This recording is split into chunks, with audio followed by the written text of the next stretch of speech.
Bonjour, bienvenue à l'enregistrement du culte prévu pour l'observation de la Toussaint. Aujourd'hui, nous rendons grâce à Dieu pour les saints, ceux qui ont été fidèles au cours de leur vie. Et nous rendons grâce aussi à Dieu pour sa fidélité envers nous, de ce qu'il nous a rachetés à travers la vie sainte de Jésus-Christ. Et à travers sa mort et sa résurrection, il nous justifie et il nous sanctifie pour que nous aussi, nous soyons saints et vivons d'une manière sainte au cours de notre vie terrestre. Nous commençons aujourd'hui avec l'introïde. Les saints ont vaincu l'accusateur grâce au sang de l'agneau et grâce à la parole de leur témoignage. Et ils n'ont pas aimé leur vie au point de craindre la mort. Je chanterai toujours les bontés de l'Éternel. Ma bouche fera connaître ta fidélité, de génération en génération. Le ciel célèbre tes merveilles éternelles, ta fidélité dans l'assemblée des saints. Heureux le peuple qui sait t'acclamer. Il marche à ta lumière éternelle. Il se réjouit sans cesse à cause de ton nom et tire gloire de ta justice. Car c'est toi qui fais sa beauté et sa puissance. C'est ta faveur qui relève notre force. Au nom du Père et du Fils et du Saint-Esprit. Amen. Confessons nos péchés à notre Père miséricordieux. Dieu Tout-Puissant, notre Créateur et notre Père, nous reconnaissons et nous confessons que nous avons péché contre toi en pensée, en parole et en acte. Nous venons chercher refuge en ta miséricorde. Aie pitié de nous, pauvres pécheurs, et pardonne-nous toutes nos fautes, pour l'amour de Jésus-Christ, notre Seigneur. Aide-nous, par ton Saint-Esprit, à mieux connaître ta sainte volonté, et rends-nous obéissants à ta parole. Par Jésus-Christ, ton Fils, notre Sauveur. Amen. Dans sa miséricorde, le Dieu Tout-Puissant a livré son Fils unique à la mort pour vous. En son nom, il vous pardonne toutes vos fautes. À ceux qui croient en Jésus-Christ, il donne le droit de devenir enfants de Dieu et leur donne son Saint-Esprit. Que le Dieu qui a commencé cette bonne œuvre en nous la poursuivre jusqu'à son terme, jusqu'au jour de notre Seigneur Jésus-Christ. Allez en paix, sachant que vous êtes saints à travers l'œuvre de Jésus-Christ. C'est lui qui est saint et qui vous justifie pour que vous soyez saints devant lui. Amen. Prions le Seigneur. Dieu Tout-Puissant, qui a rassemblé tous tes élus dans la communion fraternelle du corps mystique de ton Fils, notre Sauveur, fais-nous la grâce d'imiter tes bienheureux saints dans leur vie de foi et de piété, pour que nous puissions parvenir avec eux aux joies éternelles que tu as préparées pour ceux qui t'aiment d'un amour inaltérable. Par Jésus-Christ, ton Fils, notre Seigneur, qui vit et règne avec toi et le Saint-Esprit, un seul Dieu, maintenant et pour les siècles des siècles. Amen. Écoutez avec respect et recueillement les lectures pour cette fête de la Toussaint, tout d'abord dans l'Apocalypse au chapitre 7, les versets 2 à 17. Et je vis un autre ange qui montait du côté du soleil levant et qui tenait le sceau du Dieu vivant. Il cria d'une voix forte aux 4 anges qui avaient reçu le pouvoir de faire du mal à la terre et à la mer. Ne faites pas de mal à la terre, ni à la mer, ni aux arbres, avant que nous ayons marqué d'une empreinte le front des serviteurs de notre Dieu. Puis j'entendis le nombre de ceux qui avaient été marqués de cette empreinte. Ils étaient 144 000 de toutes les tribus d'Israël, de la tribu de Juda, 12 000, marqués de 7 empreintes, de la tribu de Ruben, 12 000, de la tribu de Gad, 12 000, de la tribu d'Azer, 12 000, de la tribu de Nephtali, 12 000, de la tribu de Manassé, 12 000, de la tribu de Siméon, 12 000, de la tribu de Lévi, 12 000, de la tribu d'Issachar, 12 000, de la tribu de Zabulon, 12 000, de la tribu de Joseph, 12 000, de la tribu de Benjamin, 12 000, tous marqués de 7 empreintes. Après cela, je regardai et je vis une foule immense que personne ne pouvait compter. C'étaient des hommes de toute nation, de toute tribu, de tout peuple et de toute langue.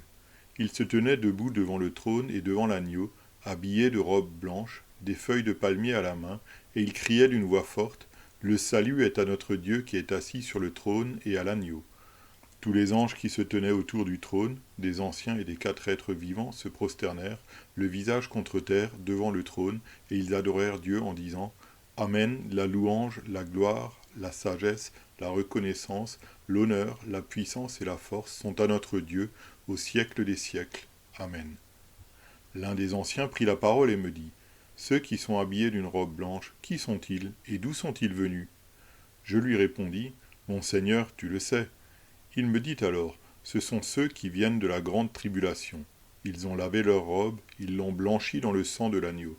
C'est pourquoi ils se tiennent devant le trône de Dieu et ils servent jour et nuit dans son temple. Celui qui est assis sur le trône les abritera sous sa tente. Ils n'auront plus faim, ils n'auront plus soif, le soleil ne les frappera plus, ni aucune chaleur brûlante. En effet, l'agneau qui est au milieu du trône prendra soin d'eux et les conduira aux sources des eaux de la vie, et Dieu essuiera toute larme de leurs yeux. Ici prend fin la lecture de l'Apocalypse.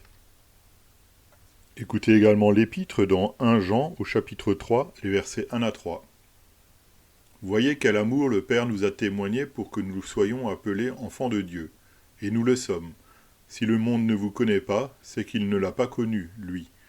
Bien-aimés, nous sommes maintenant enfants de Dieu, et ce que nous saurons un jour n'a pas encore été révélé. Mais nous savons que lorsque Christ apparaîtra, nous serons semblables à lui parce que nous le verrons tel qu'il est. Toute personne qui possède cette espérance en lui se purifie comme lui-même est pur. Ici prend fin la lecture de l'épître. Écoutez enfin l'Évangile dans Matthieu au chapitre 5, les versets 1 à 12. À la vue de ces foules, Jésus monta sur la montagne. Il s'assit et ses disciples s'approchèrent de lui. Puis il prit la parole pour les enseigner. Il dit « Heureux ceux qui reconnaissent leur pauvreté spirituelle, car le royaume des cieux leur appartient.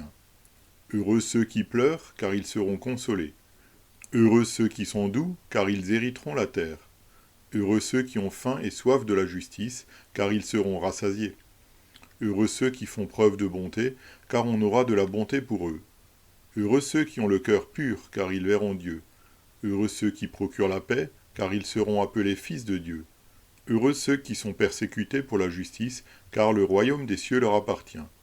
Heureux serez-vous lorsqu'on vous insultera, qu'on vous persécutera, et qu'on dira faussement de vous toutes sortes de mal à cause de moi. Réjouissez-vous et soyez dans l'allégresse, parce que votre récompense sera grande au ciel. En effet, c'est ainsi qu'on a persécuté les prophètes qui vous ont précédés. Ici prend fin la lecture de l'Évangile. Heureux ceux qui écoutent la parole de Dieu et qui la gardent. Confessons notre foi. Je crois en Dieu, le Père Tout-Puissant, Créateur du ciel et de la terre.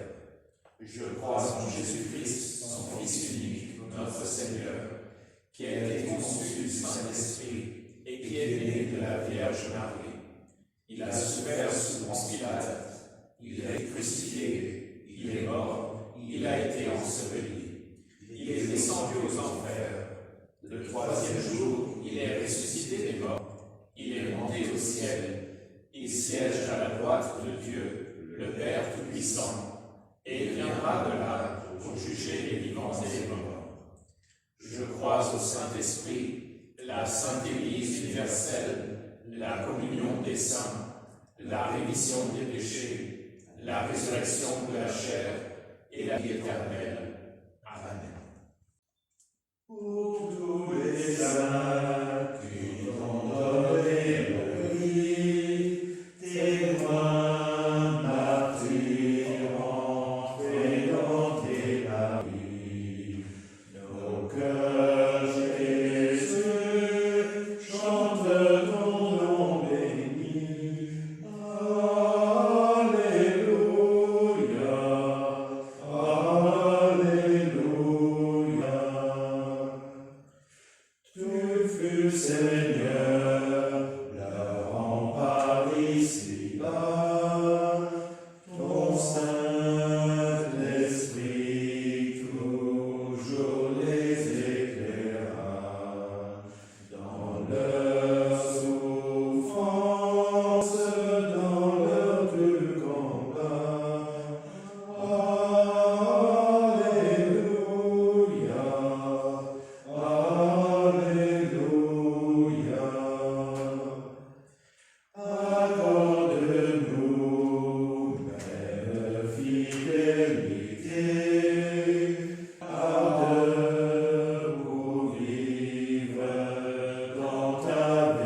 ciel déjà, dans ta gloire accueillie.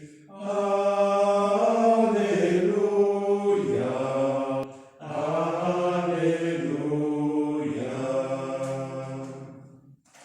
Si le combat redouble furieux, redis en nous ton chant victorieux.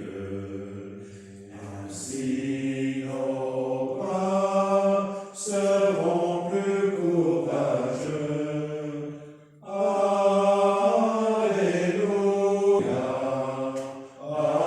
Alléluia.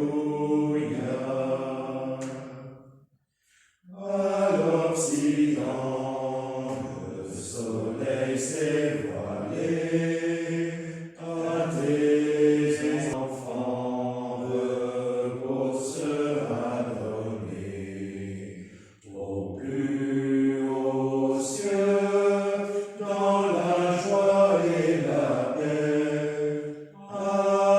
Alléluia, Alléluia.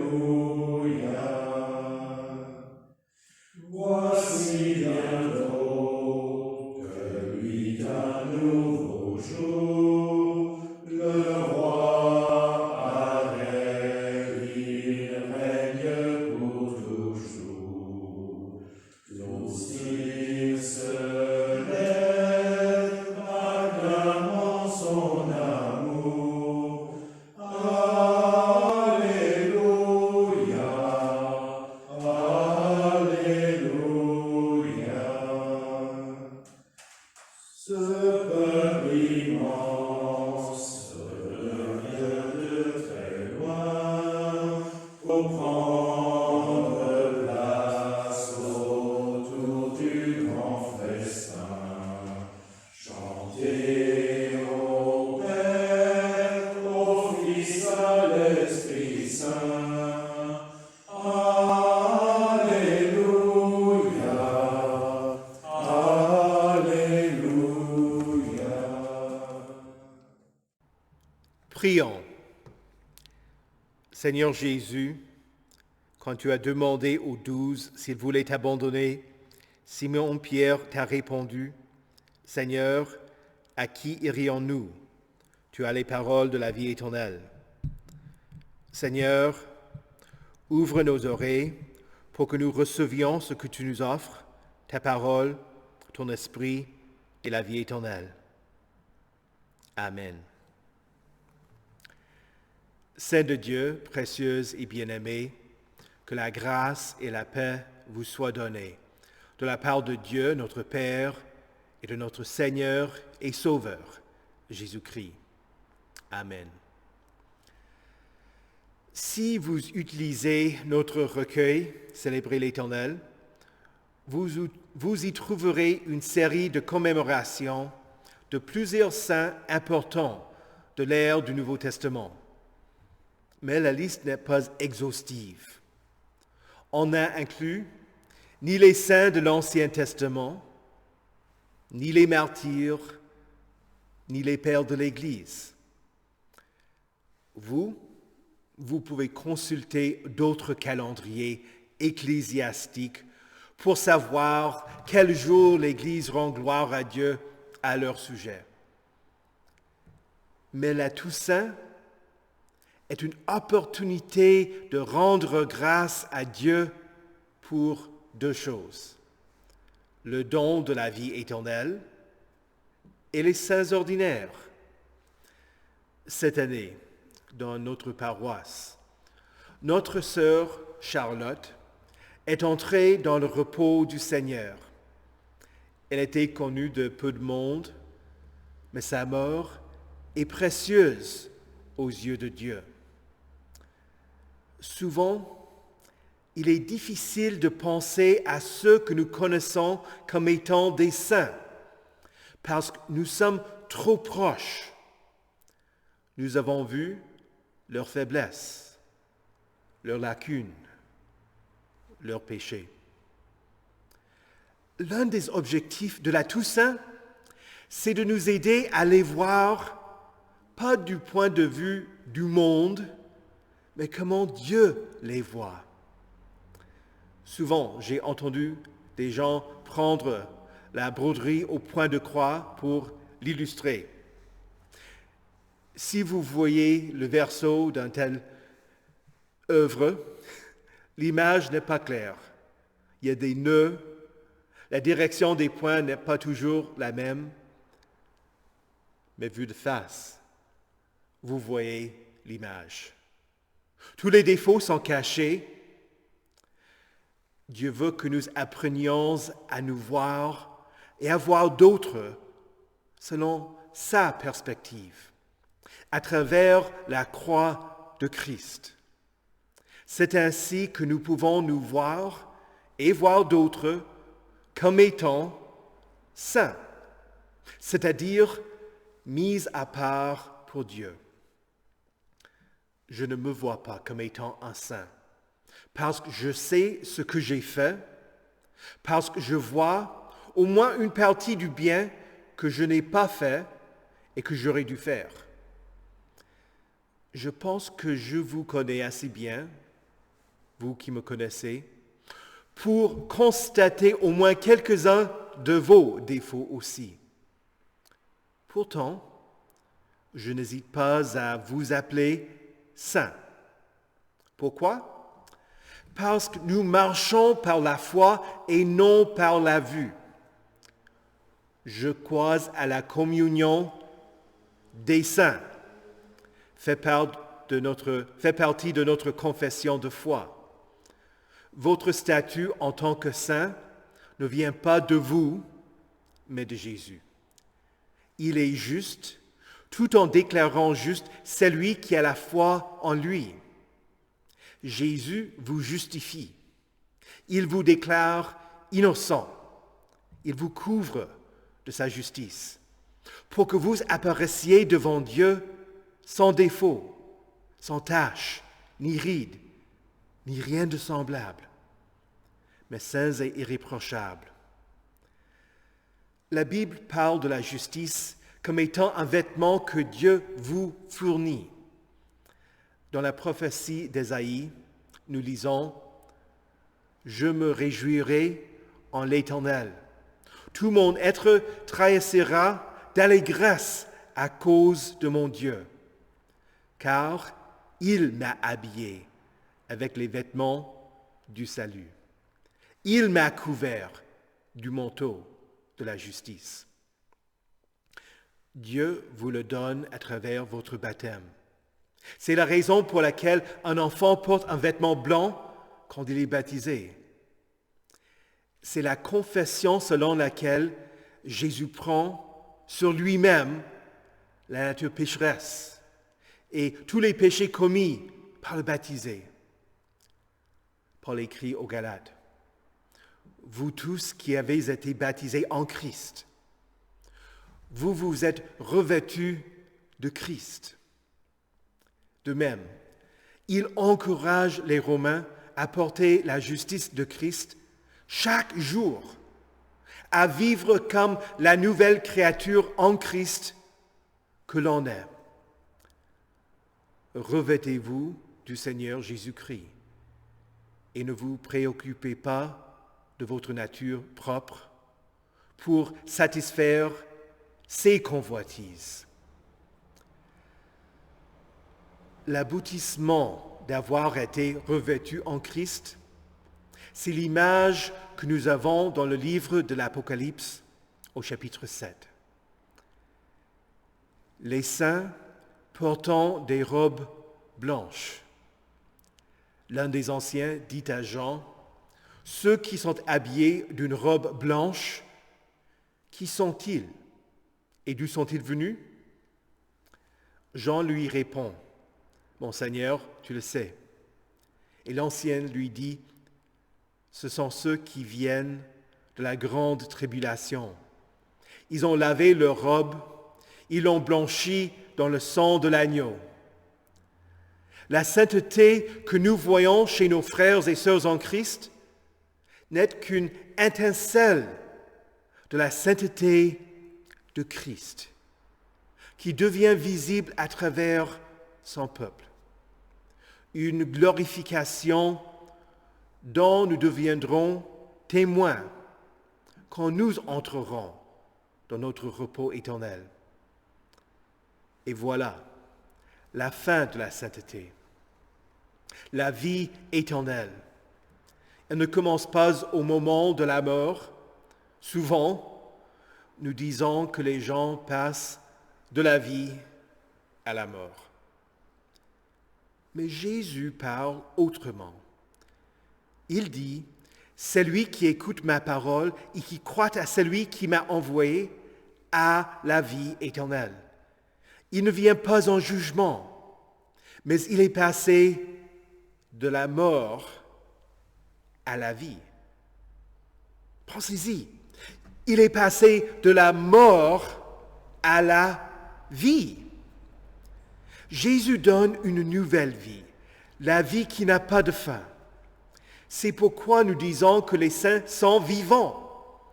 Nous avons aussi la promesse d'une bienheureuse réunion avec eux. Paul encourage les Thessaloniciens en disant, « Voici ce que nous vous déclarons d'après la parole du Seigneur.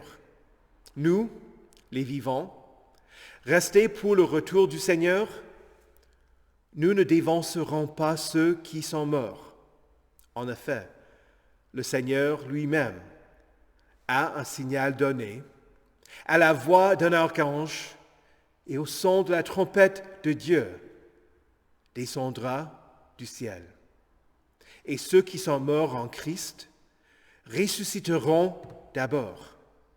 Ensuite, nous qui serons encore en vie, nous serons tous ensemble enlevés avec eux sur des nuées, à la rencontre du Seigneur dans les airs. Et ainsi, nous serons toujours avec le Seigneur. Dieu ne nous dit pas tout en ce qui concerne la vie éternelle. Mais Paul écrit dans la première épître aux Corinthiens, « Ce que l'œil n'a pas vu, ce que l'oreille n'a pas entendu, ce qui n'est pas monté au cœur de l'homme, Dieu l'a préparé pour ceux qui l'aiment. » Et aux Philippiens, il écrit, « Quant à nous, notre droit de cité est dans le ciel, d'où nous attendons aussi, comme Sauveur, le Seigneur Jésus-Christ. Il transformera notre corps de misère pour le rendre conforme à son corps glorieux, par le pouvoir qu'il a de tout soumettre à son autorité. Là, la mort ne sera plus, et il n'y aura plus ni deuil, ni cri, ni douleur, car ce qui existait avant aura disparu. Là, nous régnerons avec Christ. Nous recevrons un héritage qui ne peut ni se détruire, ni se souiller, ni perdre son éclat. Il vous est réservé dans le ciel, à vous qui êtes gardés par la puissance de Dieu, au moyen de la foi, pour le salut prêt à être révélé dans les derniers temps. Un peu plus loin dans le livre de l'Apocalypse, au chapitre 14, Jean écrit, « J'entendis du ciel une voix qui disait, « Écris, heureux les morts qui meurent dans le Seigneur, et ce dès maintenant. » Oui, dit l'Esprit, ainsi ils se reposent de leurs travaux. Mais leurs œuvres les suivent. Encore une fois, il faut voir la situation non pas du point de vue du monde, mais comme Dieu l'aperçoit. Du point de vue humain, Jésus ne semblait pas être béni. Il a été rejeté, dédaigné, accusé faussement, condamné en dépit de son innocence et crucifié. Mais Dieu, en voyant la crucifixion, y voit l'acte le plus hautement béni. Voilà l'amour de Dieu. En tenant compte de Jésus, nous comprenons ce qu'est la bénédiction. Être en paix avec Dieu. De notre point de vue, la mort est l'ennemi. Le salaire du péché, c'est la mort. Ne vous y trompez pas, la mort est la conséquence du péché. C'est ainsi que nous comprenons l'avertissement fait à Adam. Tu ne mangeras pas le fruit de l'arbre de la connaissance du bien et du mal, car le jour où tu en mangeras, tu mourras. C'est certain. Ce n'est pas que son cœur s'arrêta de battre au moment où il commit le péché, mais il est mort. Il n'y a rien de béni en la mort en soi. Mais ce qui est inimaginable, c'est que Jésus a pris le salaire du péché sur lui-même. Le Dieu vivant est mort pour vaincre la mort, pour bénir ses saints.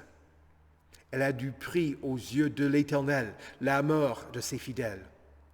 Et donc, nous pouvons dire, bénis sont les morts qui meurent dans le Seigneur. Sans Jésus, la mort n'est pas une bénédiction.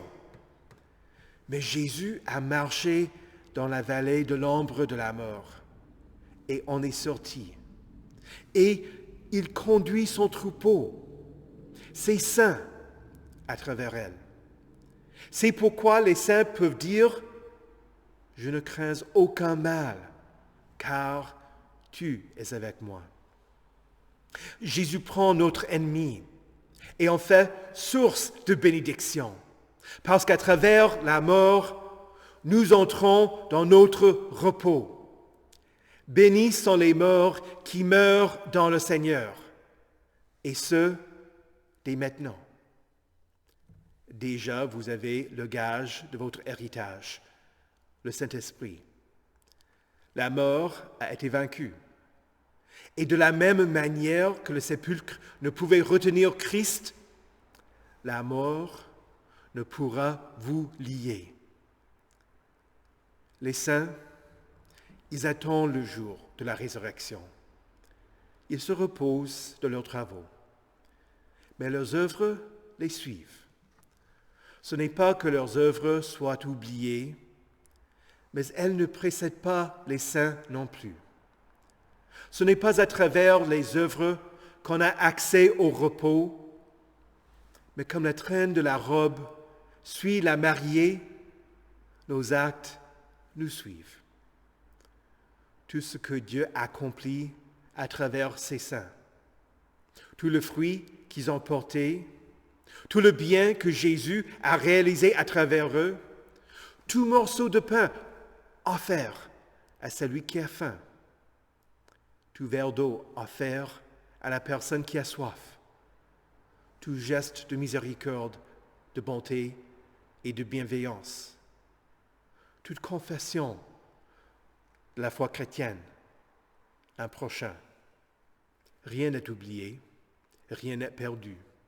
Et donc, nous rendons grâce à Dieu pour les saints et pour la vie éternelle.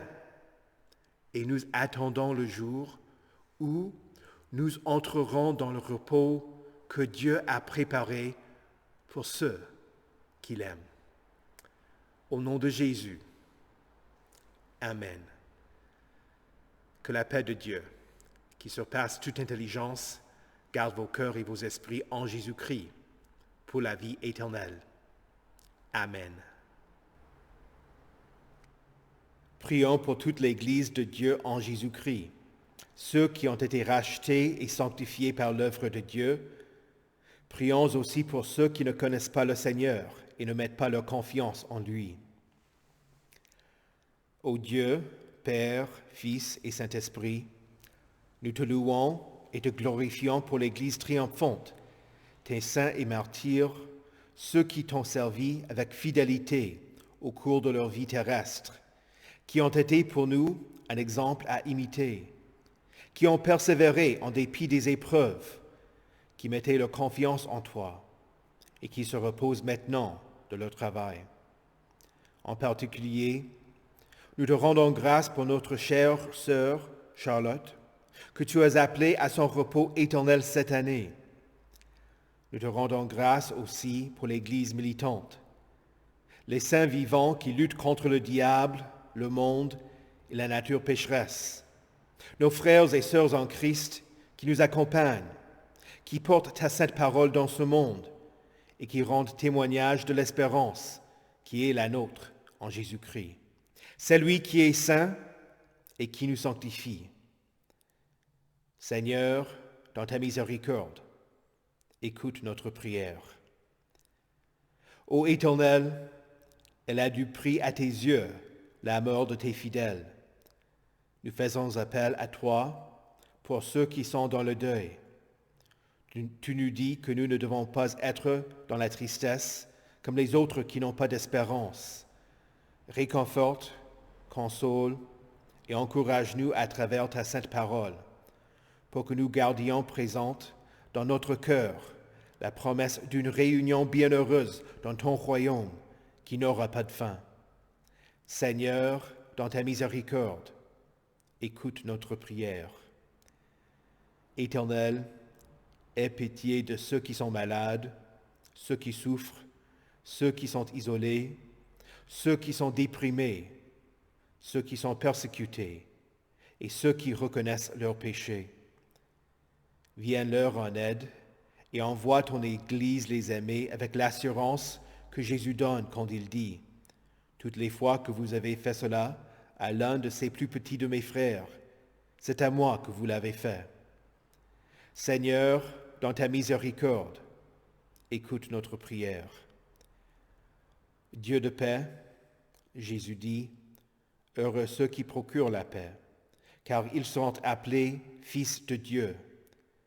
Bénis le ministère de la réconciliation qui vise à mettre fin à l'hostilité. Que les familles vivent paisiblement et évitent des querelles qui divisent, mais aussi apprennent à pardonner et à ne pas vouloir se venger. Que les citoyens vivent en tranquillité et en du respect les uns pour les autres. Conduis les chefs de notre nation pour que leurs décisions servent le bien-être commun. Que les nations de ce monde travaillent pour mettre fin aux hostilités. En particulier, nous prions pour la guerre en Ukraine. Protège et viens en aide à ceux qui se défendent. Retiens l'agresseur qui menace et qui est coupable de la vie des innocents. Bénis ceux qui font preuve de bonté et donne avec générosité pour aider ceux qui n'ont pas assez. Seigneur, dans ta miséricorde, écoute notre prière. Seigneur Jésus, conduis-nous à ton royaume éternel et enseigne-nous à prier. Notre Père, qui es aux cieux, que ton nom soit sanctifié, que ton règne vienne, que ta volonté soit faite sur la terre comme au ciel. Donne-nous aujourd'hui notre pain de ce jour. Pardonne-nous nos offenses, comme nous pardonnons aussi à ceux qui nous ont offensés. Et ne nous laisse pas entrer en tentation, mais délivre-nous du mal. Car c'est à toi qu'appartiennent le règne, la puissance et la gloire, au siècle des siècles. Amen. Recevez la bénédiction de l'Éternel. Que le Seigneur vous bénisse et vous garde. Que le Seigneur fasse luire sa face sur vous et qu'il vous accorde sa grâce. Que le Seigneur tourne son visage vers vous et qu'il vous donne sa paix. Amen.